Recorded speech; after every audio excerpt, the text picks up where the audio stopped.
Lou said and Ross alluded, progress on this topic would not be possible without the support and grassroots efforts of the folks that are participating in this chat and the folks that are in your guys' orbit. And so what actually is this topic, right? And Ross and Lou also have alluded to this. Non-human intelligence exists. Non-human intelligence has been interacting with humanity on this planet. This interaction is ongoing and it's not new. And there is zero doubt. But you already knew that. So how do we go about convincing other people that this is the case? Particularly people that aren't necessarily privy to all the information that some of us may otherwise be.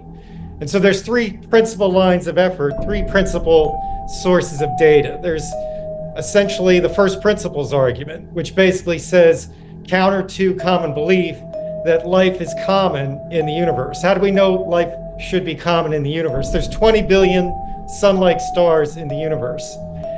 The sun is a population 1 star. There are planets like this, there's stars like the sun that are 5 billion years older than the sun. That's plenty of time for other civilizations to evolve on these other planets.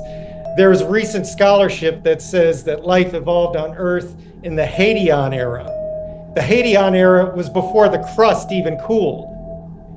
There's recent scholarship that says that microbes have been found in terrestrial rock that have dated to 2 billion years ago, essentially in stasis. So life evolved here very quickly. There are many, many planets like the sun, and there are many, many planets that are much older than the sun. People that would argue that life is uncommon have to justify that proposition more than anyone would have to justify the fact that life evolves very quickly. The second point is faster than light travel. Everybody says faster than light travel is not possible. This is false. Miguel Alcubierre, a postgraduate student at the University of Mexico in 1994, solved Einstein's equations for an effective faster than light mechanism. NASA has investigated this. Everyone accepts his solution as valid. His solution requires negative energy. In 1960, quantum physics demonstrated or predicted the reality of negative energy. In the 90s, the Casimir effect was demonstrated in the laboratory. The Casimir effect demonstrates negative energy. The expansion of the universe, which is caused by dark energy, is negative energy. So we have a solution to Einstein's equations that allow effective faster than light travel. We've got the existence of negative energy proven. This isn't an engineering solution. This isn't a means where we can go and do this, but theoretically it's possible. And this is not argued by modern scholarship.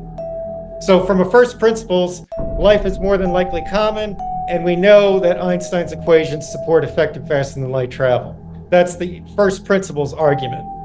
The second is the testimonial. Perhaps there are people out there that may know more than some of us might know, including people that have been in the intelligence community, such as myself. So we can look at several presidents, Barack Obama, President Trump. They both said UAP are real. We can look at, as was mentioned earlier, Chris Mellon, Dave Grush, Lou Elizondo have said non-human intelligence is real. We can look at Lord of the Fleet, Lord Hill Norton, a chief of the defense staff in the United Kingdom in past years, have said UFOs are real. We can look at the first Earl Mountbatten of Burma in the United Kingdom again, that have said UFOs are real. We can look at the chief of the Canadian Defense Ministry, Paul Hellyer, who have said non-human intelligence is real. We can look at Haim Eshed, who is the Israelis' father of their space program, who has said non-human intelligence is real. All these people and more would be in a position to know.